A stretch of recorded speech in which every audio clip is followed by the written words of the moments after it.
Bad news for consumers of anime, series, or movies via piracy services emerged this weekend. It turns out that the U.S. government is pushing a bill that could block access to piracy sites from the country.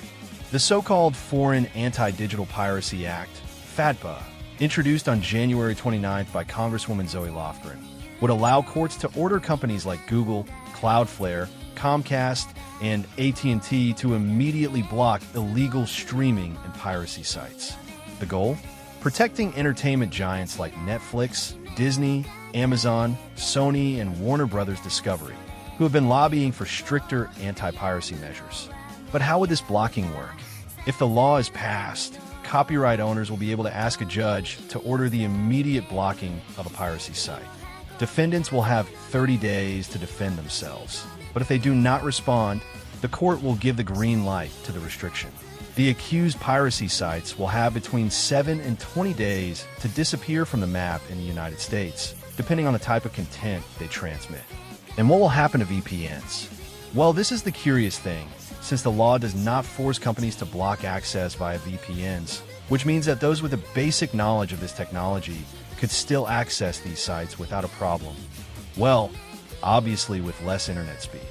A decade ago, I was at the center of the successful effort to prevent the Stop Online Piracy Act, SOPA, from becoming law.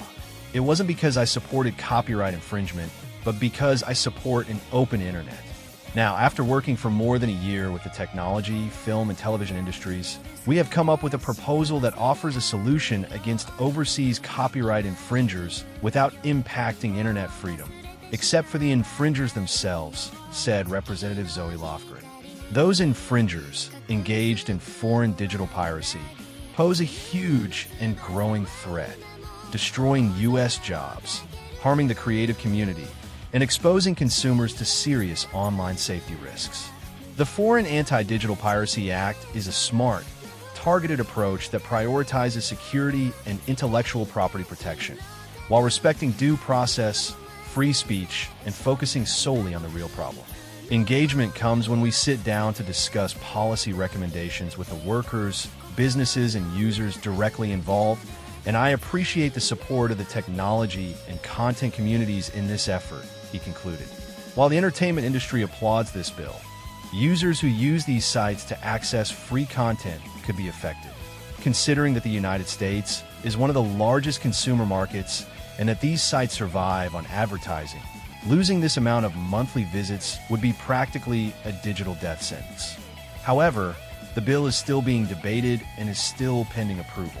Meanwhile, piracy advocates argue that the real problem is not piracy, but that the premieres of each season are separated on different platforms, and often it is not worth paying for a full service to watch a single series.